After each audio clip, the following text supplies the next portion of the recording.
ವಿಜಯಪುರ ಗೋಳಗುಮ್ಮಟ ಕತೆ. ಹೆಸರು ಕೇಳಿದ್ರೆ ಸಾಕು ಮೈ ನಡುಗುತ್ತೆ. ಗೋಳಗುಮ್ಮಟ ವಿಜಯಪುರದ ಹೆಮ್ಮೆ, ಜಗತ್ತಿನ 8ನೇ ಅದ್ಭುತಗಳಲ್ಲಿ ಒಂದು. ಕತೆ ಶುರುವಾಗೋದು 1627ರಲ್ಲಿ.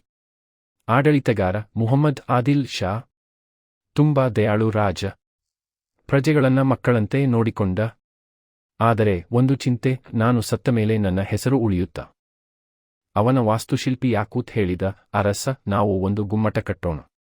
ಅದು ಮಾತಾಡಬೇಕು. 20 ವರ್ಷ ಕಟ್ಟಿದರು. 1656ರಲ್ಲಿ ಕೆಲಸ ಮುಗಿಯಿತು.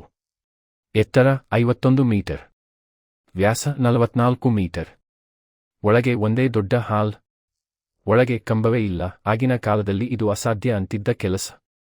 ಆದರೆ ಗೋಳಗುಮ್ಮಟದ ನಿಜವಾದ ಮ್ಯಾಜಿಕ್ ಇನ್ನೊಂದಿದೆ. ಗುನುಗು ಗುಮ್ಮಟ. ಮೇಲಿನ ಗ್ಯಾಲರಿಯಲ್ಲಿ ಯಾರಾದ್ರೂ ಕೈ ಚಪ್ಪಾಳೆ ಹೊಡಿದರೆ ಆ ಸದ್ದು 7 ಸೆಕೆಂಡ್ವರೆಗೆ 10 ಸಲ ಮೊಳಗುತ್ತೆ.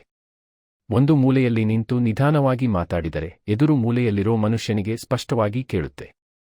3.5 ಮೀ ದೂರದವರೆಗೂ ಸದ್ದು ಹೋಗುತ್ತೆ ಅಂತಾರೆ. ಹೇಗೆ? ಅದಕ್ಕೆ ಯಾರಿಗೂ ಉತ್ತರ ಸಿಕ್ಕಿಲ್ಲ. ವಿಜ್ಞಾನಿಗಳು ಬಂದರು, ಇಂಜಿನಿಯರ್ಗಳು ಬಂದರು. ಧ್ವನಿ ವಿಜ್ಞಾನದ ಅದ್ಭುತ ಅಂತ ಹೋಗಿದ್ದಾರೆ. ಆದರೆ ರಹಸ್ಯ ಮಾತ್ರ ಗೋಳಗುಮ್ಮಟದ್ದೇ. ಮುಹಮ್ಮದ್ ಆದಿಲ್ ಶಾ 1656ರಲ್ಲಿ ತೀರಿಕೊಂಡ. ಅವನ ಕನಸಿನಂತೆ ಅವನನ್ನೇ ಆ ಗುಮ್ಮಟದ ಒಳಗೆ ಮಲಗಿಸಿದರು. ಇವತ್ತಿಗೂ ರಾಜ ಸಮಾಧಿ ಅಲ್ಲೇ ಇದೆ.